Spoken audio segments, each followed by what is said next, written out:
मध्य प्रदेश में तमाम एजेंसियों के एग्जिट पोल आ चुके हैं, तो इन पर सियासी नेता अपने अपने तरीके से प्रतिक्रिया दे रहे हैं। कोई इसे अपने पक्ष में बता रहा है तो कोई इन्हें सिरे से खारिज कर रहा है। ये स्थिति इसीलिए ऐसी है क्योंकि सभी के एग्जिट पोल के नतीजे अलग अलग होते हैं। किसी के एग्जिट पोल में कांग्रेस जीतते नजर आती है तो किसी के एग्जिट पोल में बीजेपी आगे दिखती है। चुनाव बाद ऐसा देखा जाए तो किसी एक का एग्जिट पोल चुनाव नतीजों से एकदम करीब नजर आता है तो अमूमन बाकी के सभी एग्जिट पोल पूरी तरह से फेल दिखते हैं।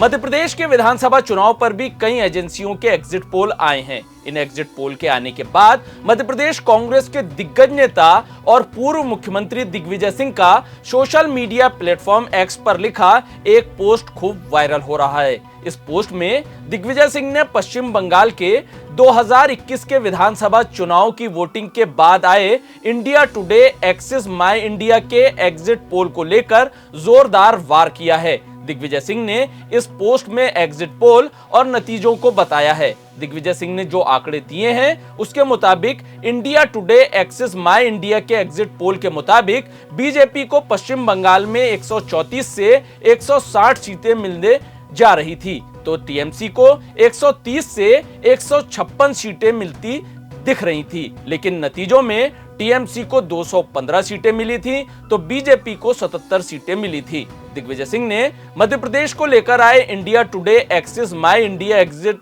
पोल पर सवाल उठाते हुए इसके आंकड़े लिखे हैं। इस एग्जिट पोल के मुताबिक मध्य प्रदेश में बीजेपी को प्रचंड बहुमत मिलता दिख रहा है। इस पोल में बीजेपी को 140 से 162 सीटें मिलने का अनुमान है, तो वहीं कांग्रेस को 68 से 90 सीटें मिलने के आसार हैं। दिग्विजय सिंह ने इसी पर सवाल उठाया है कि क्या ये एग्जिट पोल के नतीजे सही साबित होंगे।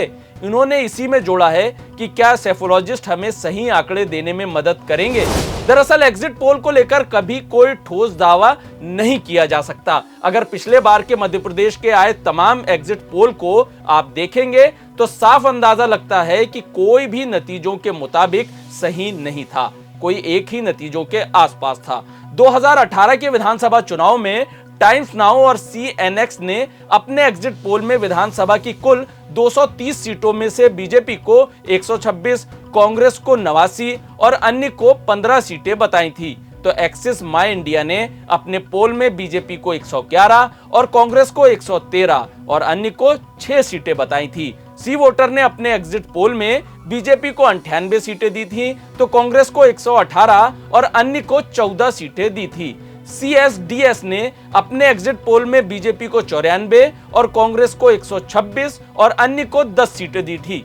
टुडेस चाणक्य ने अपने एग्जिट पोल में बीजेपी को 103 सीटें दी थी तो कांग्रेस को 125 और अन्य को 2 सीटें दी थी। इन तमाम एग्जिट पोल में से कोई भी वास्तविक नतीजों के आसपास भी नहीं था। 2018 में तो नतीजे आए थे वो कुछ इस तरह थे।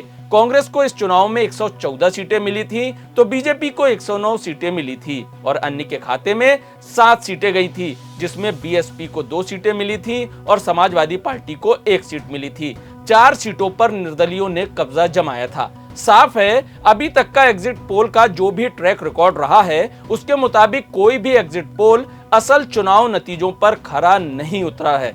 कभी कभी किसी चुनाव में कोई एक एग्जिट पोल नतीजों के करीब होता है। यही वजह है कि इसकी पूछ परख वोटिंग के बाद और चुनाव नतीजों के पहले बनी रहती है।